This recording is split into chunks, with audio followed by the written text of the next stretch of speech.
Oscar-winning actress Cate Blanchett speaks at the EU Parliament in Brussels as part of her work with the UN's refugee agency, the UNHCR.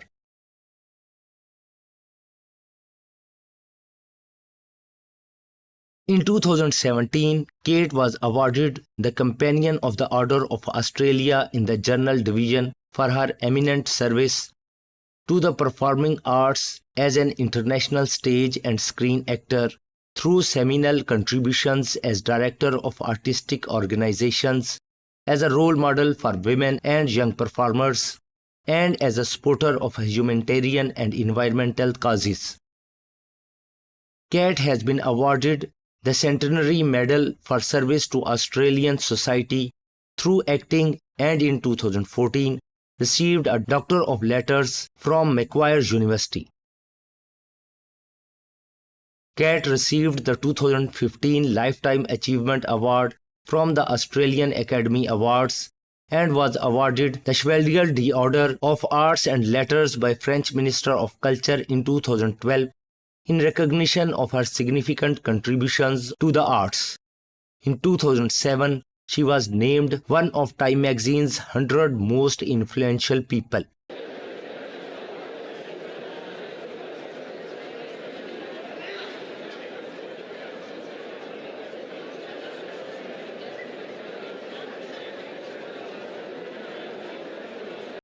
Cate Blanchett was announced as Goodwill Ambassador for UNHCR, the UN Refugee Agency, in May 2016. On her appointment, Cate said, "I am deeply proud to take on this role. There has never been a more crucial time to stand with refugees and show solidarity." Cate has publicly supported UNHCR since 2015. Her support ranges across advocacy, awareness raising, and fundraising, and focuses both on humanizing the refugee issue and amplifying the voices of refugees so that their stories, experience, and needs can reach a wider audience. Cate also retains a special interest in the scourge of statelessness, which affects millions of people worldwide, denying them basic rights, including access to education, healthcare, and the ability to work and travel.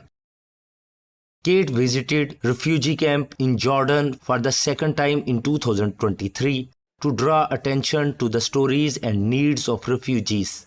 Good afternoon.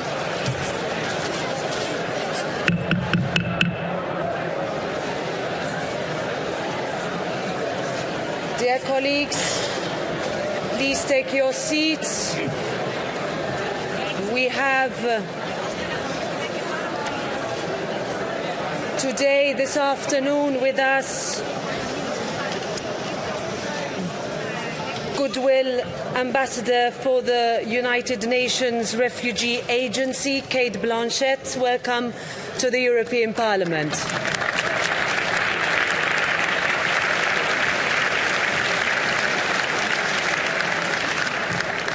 Cate Blanchett has been a dedicated activist on humanitarian issues for years. We know her for her activism as well as for her work in film. We are delighted that you are able to be here with us today at a time when events around the world threaten more lives and force more people to flee. Almost 8 years ago, you stated that there has never been a more crucial time to stand with refugees and show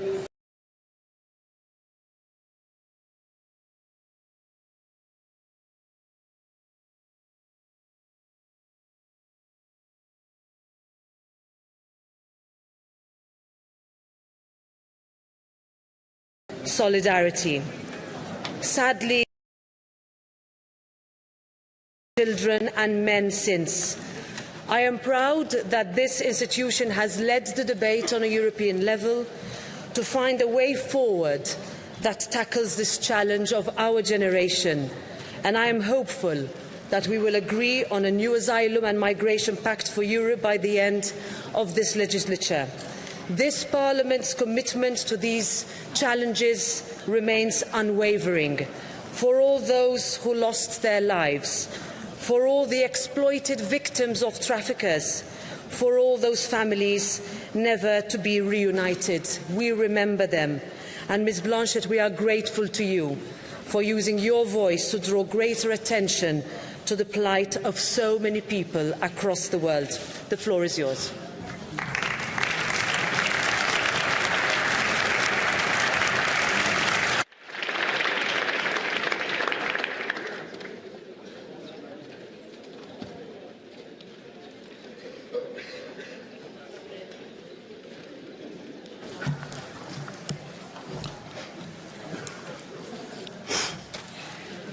Madam President, honourable members of the European Parliament, thank you for the opportunity of addressing the Parliament today at such a critical moment.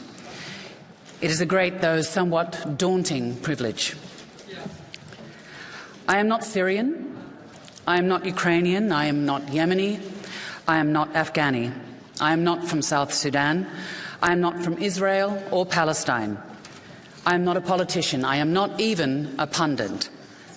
But I am a witness. And having witnessed the human cost of war, violence and persecution, visiting refugees from across the globe, I cannot look away. What sits at the core of my dual roles as actor and goodwill ambassador for UNHCR is the human condition, the human story.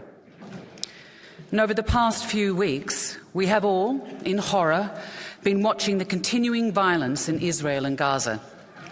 The conflict has claimed and is still claiming thousands of innocent lives.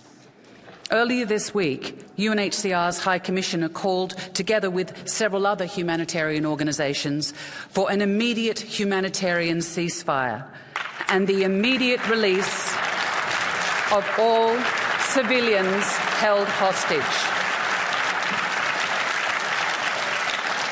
Alas, while these events are understandably dominating the news, this is far from the only violence afflicting our world. And these are not the only innocent lives being lost. War rages on in Ukraine. It rages in Sudan, where it's already forced millions of people to flee their homes since erupting earlier this year. Indeed, in recent times, the headlines have brought us news of violence in Ethiopia or Afghanistan, in the Sahel and many others. And in every single case, innocent people suffer, and innocent people are forced to run for their lives. Globally, forced displacement has now passed the grim milestone of 114 million people. Many of those caught up in these maelstroms have made unbelievably dangerous journeys in search of a place of safety. On arrival, too many of them have found themselves unwanted, rejected, despised, even scapegoated. 1 million people. It's a number so huge that it is difficult to grasp. But grasp it we must, as we acknowledge the figures and the facts. Because the fact is, of those 114 million, 62.5 million are displaced internally within their own countries. And of the others, 36.4 million who are forced to leave their countries, 69% of them remain in neighbouring countries, places that I have had the great privilege of visiting, such as Bangladesh, South Sudan, Jordan, Niger and Lebanon. Why do people stay so close to these places? Because, just as we would if we were in their shoes, they want to return home, to their people, to their land, to their families. I urge each and every one of you here today to stand firm in challenging the dangerous myth peddled far too widely and stoking far too much fear and hostility that each and every refugee is headed here to Europe. It has been tempting for some in Europe to depict the challenge of refugees as a new one. The 1951 Refugee Convention, they say, is from another time. It was not designed to meet the challenge of so many people. We were welcomed, not just sheltered, but actively encouraged to contribute to the social, cultural and economic life of the lands they now call home. Free to practice their religion, provided with livestock, tools and seeds, granted citizenship and gradually, beneficially absorbed into the societies who embraced them. This mixed picture is recognisable in Europe today. In some cases, we immediately see that fleeing home, leaving everything behind and having to run for one's life is unavoidable. We instinctively feel the need and obligation to help. In others, perhaps because we know little of the violence or human rights abuses that take place far from here, we are suspicious. And so, vulnerable people are caught between a place from which they were forced to flee through no fault of their own and a place ineffective and inhumane policies. Madam President, in my capacity as Goodwill Ambassador, I have had the enormous privilege of travelling to meet refugees in countries across the world. And there are so many humbling things that I have witnessed and learned from the people who have generously shared their stories with me. But here are just three. First, the refugees that I have met are in a state of shock. Shock at what they have seen and experienced, shock at finding themselves uprooted, shock at losing everything and having to start again from scratch. But this is not just about the most vulnerable. The women threatened not only by bombs and bullets, but by unimaginable, intolerable sexual abuse, and the children who have lost their futures as well as their homes. It is also about the young men who are so often demonised in the media, but who are visibly traumatised by the physical abuse and humiliation that they have endured. I recently met a young man, let's call him Ibrahim, in Niger. He was a refugee from Darfur, 4 sons, alone and deeply traumatised. He had tried to take a boat to Europe, not once, but 7 times. He told me he took his chances because drowning at sea was a better option than his catastrophic experiences in Africa. In the words of the poet Warson Shire, no one leaves home. It is also about the young men who are so often demonised in the media, but who are visibly traumatised by the physical abuse and humiliation that they have endured. I recently met a young man, let's call him Ibrahim, in Niger. He was a refugee from Darfur, 4 sons, alone and deeply traumatised. He had tried to take a boat to Europe, not once, but 7 times. He told me he took his chances because drowning at sea was a better option than his catastrophic experiences in Africa. In the words of the poet Warson Shire, no one leaves home, drowning on our shores, unless something changes. Complex situations require complex solutions. They require dialogue. They require collaboration, not sound bites or slogans. Finding sustainable solutions in countries of origin, transit and destination.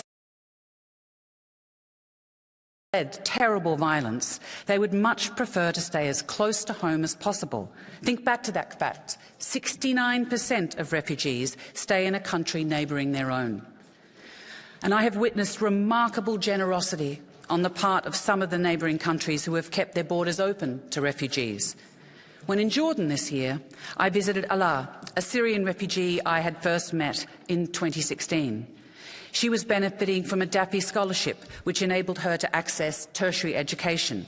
8 months pregnant. Podrían regresar a Siria. En Níger, pocas semanas antes del golpe, conocía mujeres de comunidades de acogida y de refugiados que trabajaban juntas para they were cultivar building livelihoods and building community and a peaceful coexistence. Their children were going to school together. Not one of these people was contemplating stealing someone's livelihood, subverting anyone's values, imposing on anyone's hospitality, or demanding charity. Ibrahim, Miriam, Allah, and the women I met in Niger wanted only opportunity, kindness, compassion, and peace. The third lesson I'd like to share has been a particularly tough one to take. I have seen the impact of humanitarian funding cuts on the ground. Auquel doit faire face les travailleurs humanitaires. J'aimerais faire l'écho du haut commissaire du UNHCR. C'est un humanitaire de longue date. Il a récemment imploré la communauté internationale de ne pas oublier les millions de personnes désespérées et vulnérables qui ne font peut-être pas la une des journaux à l'heure actuelle, mais qui ne doivent pas être abandonnées. Are being asked to pick up the pieces and to help more people in more places. He said they are being asked to do more with less. Humanitarian work needs US dollars before the end of the year. UNHCR alone urgently needs and being short of resources, million US the High Commissioner wondered for how much longer humanitarians can. Are tough, he said, but humanitarians are near breaking point. And what will you be left with when they are forced to go? In South Sudan this July, I saw that devastating impact of insufficient funding as refugees and returnees poured out of Sudan. A lack of shelter, a lack of food or protection support for vulnerable women, standing in mud, barely enough water. I ask you, how can people stay? Madam President, I am not denying that this is complex, but this is the European Union, and addressing the challenges of forced displacement and mixed movements requires unity, international cooperation, resources and patient, compassionate work to address the multiple and overlapping reasons that people move.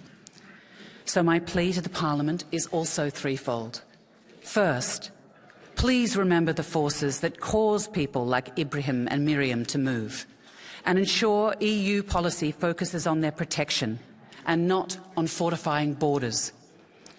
While numbers of people forced to flee are increasing, globally funding is decreasing. The EU can provide the model for enlightened leadership, investing, for example, in opportunities and solutions closest to the countries of departure. Recent UN General Assembly is, if we do not include refugees in the Sustainable Development Goals, the SDGs themselves will fail.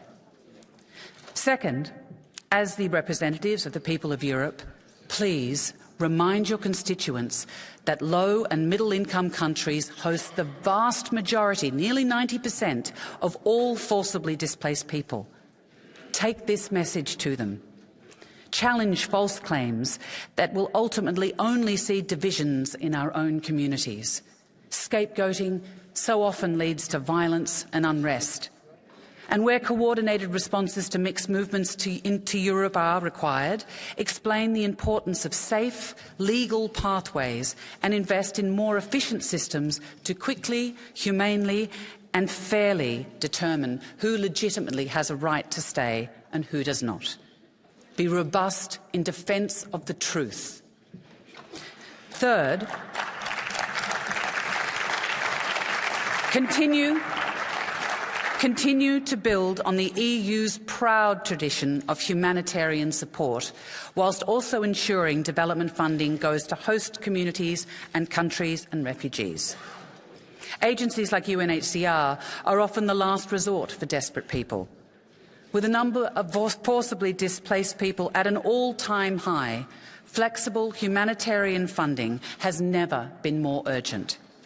Invest in education and livelihoods to ensure families have opportunities where they are, so they don't need to move. No one will benefit from a generation of alienated and excluded young people. No one. Madam President, On behalf of UNHCR, may I thank the European Parliament for its progressive role in the European debate on asylum and protection. May I thank the Parliament, the EU and those governments and organisations and individual citizens who have shown such compassionate leadership in the response to those forced to flee the war in Ukraine. This solidarity should not be limited to one group, but afforded to all. May I thank the EU for its long-standing financial support for refugees and their hosts globally, and urge continued and increased support. The world is watching. May the spirit and hospitality and compassion and the championing of human rights that Europe modelled after 1945 and at the birth of the Refugee Convention continue to provide an exemplar for years to come. Thank you very much.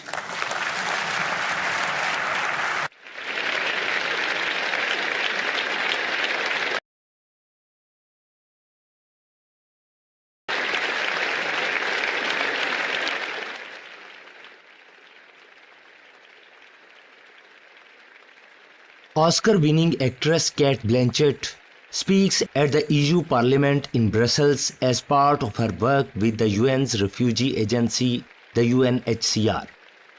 Cate Blanchett was announced as Goodwill Ambassador for UNHCR, the UN Refugee Agency, in May 2016. On her appointment, Cate said, "I am deeply proud to take on this role. There has never been a more crucial time to stand with refugees and show solidarity." Cate has publicly supported UNHCR since 2015. Her support ranges across advocacy, awareness raising, and fundraising, and focuses both on humanizing the refugee issue and amplifying the voices of refugees so that their stories, experience, and needs can reach a wider audience. Cate also retains a special interest in the scourge of statelessness, which affects millions of people worldwide, denying them basic rights, including access to education, healthcare, and the ability to work and travel.